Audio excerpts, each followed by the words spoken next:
I'm John Nielsen with Wing Chun Hall, and this is a comparison between my fundamental concepts form and that of Yip Man. Chapter 1, well, I've not been able to get my hands on footage of Yip Man opening his stance, but every one of my 5 teachers from 10 different lineages showed me to do it this way, so I'm going to say it's authentic. In Chapter 2, neither Yip Man nor Yip Ching pauses at the middle level, otherwise it's identical.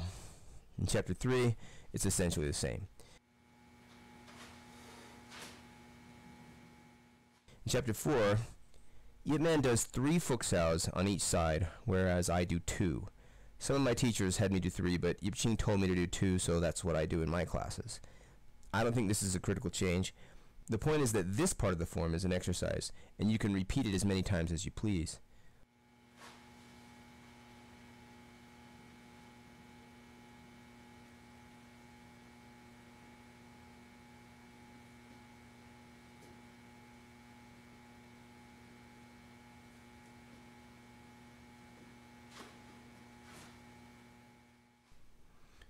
In Chapter 5, we're practically identical. In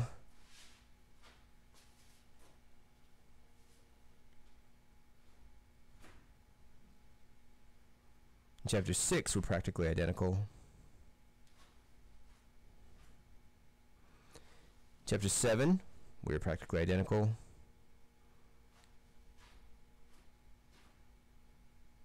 In Chapter 8, Yip Man scoops down and back up when he recovers from the inverted wedge, whereas I keep it at the same level until the raise at the end. I've never found a practical application for the scoop. Yip Ching also scoops, which I find ironic since he removed the sinking and raising punch at the end of chapters 5 and 6 in establishing bridges, because he felt that if you dropped your wrist after an inverted wedge, you opened yourself up for a punch.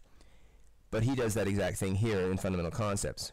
He also told me that this motion is identical to the lifting hand in chapters 3 and 4 of establishing bridges, but you don't scoop your hand there, so I don't scoop my hand here. In chapter 9, the difference here is that Yip Man punches 6 times instead of only 3.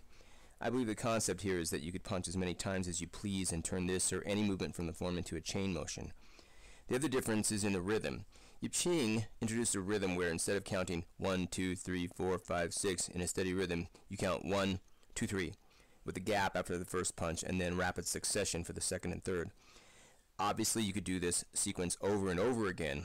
Both ways have benefits, but I prefer Yip Ching's method because it allows you to work on both absolute and reciprocal speed without sacrificing one for the other.